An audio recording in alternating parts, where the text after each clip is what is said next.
Example 3. Solve algebraically and verify your solution with a graphing app. 4x plus 1 divided by x minus 1 is less than or equal to 1. So the first thing we want to do is rearrange this rational inequality to be less than or equal to 0 and become one fraction. So we just have a lot of algebra to do here. So 4x plus 1 over x minus 1. I'm going to subtract 1 from both sides. So I've got the less than or equal to 0 part. I'm finishing my sentence with 0. That's first. Now I want to write the left-hand side as one rational expression. So I need to get the common denominator of x minus 1. So x minus 1 over x minus 1 is how we'll represent 1. Now I can do the subtraction in the numerator, so I have 4x plus 1 minus the quantity x minus 1 all over the common denominator of x minus 1.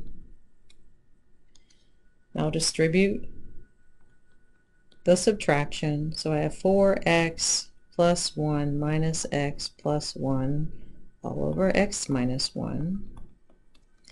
And finally, gathering like terms, I have 3x plus 2 divided by x minus 1 is less than or equal to 0. Now I'm ready to proceed. This is one rational expression less than or equal to 0. So this is going to be my f of x. And I just want to solve this. So we want to find negative regions. So I need the zeros of the function. So the zeros of the functions are just the zeros of the numerator. So let's find those zeros. We should be able to read that solution. If we set 3x plus 2 equal to 0, we should understand that x equals negative 2/3. But here's the steps.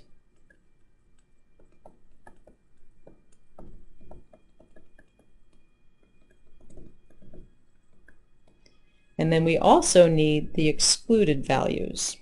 So this is the 0. And that is the zeros of the denominator. So we should also definitely be able to read that. So this is our excluded value. Now we're going to partition the number line with these two values. And remember, this number line represents the x-axis. So I have a 0 at negative 2/3. And I have an excluded value at 1. Let's say this is 1. So I have 3 partitions. I like to label them with letters because we have enough numbers going on here.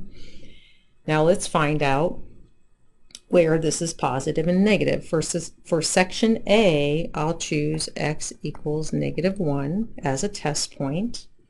And then I have 3 times negative 1 plus 2 over negative 1 minus 1. So that equals, let's see, that will be positive 1/2. So section A is all positive values. Let's choose 0 in section B because we can. So 3 times 0 plus 2 over 0 minus 1. So that's negative 2. So section B will be negative. And in section C, I can pick 2. So let's do that. So I get 3 times 2 plus 2 over 2 minus 1. And that becomes 8. It's 8, which is positive. So section C is positive. Now, this is less than or equal to 0.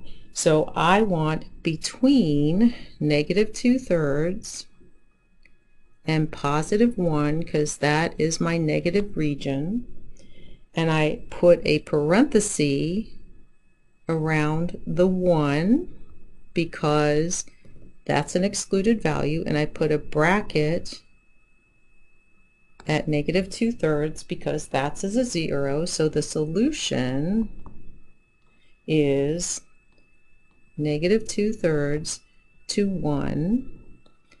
And negative 2/3 has a bracket and 1 has a parenthesis.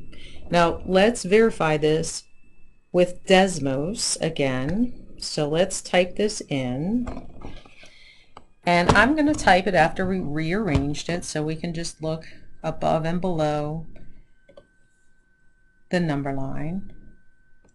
So let's erase the one we did in the last video and let us do parentheses 3x plus 2, close the parentheses, hit the forward slash, it'll bring up the fraction scaffolding for you. Now we just need to find this function, and so it looks something like this. And the scale's pretty big here. Maybe if I move in quite a bit, we'll get to see some values here. So I can see that horizontal asymptote at x or y equals 3, and I can see the vertical asymptote at x equals 1. So that's our quick sketch of the graph. Let's go back to our notes page and just put that graph on this so we can refer to it when you're studying later. So just sketch it really quickly. It's my y-axis and my x-axis, and I have a vertical asymptote at x equals 1, and I have a horizontal asymptote at y equals 3. And we kind of had this, again, a quick sketch of this graph.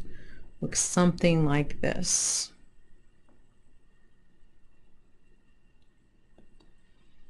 So where were we below the x-axis? I kind of lost this. It was from -2 to x equals +1.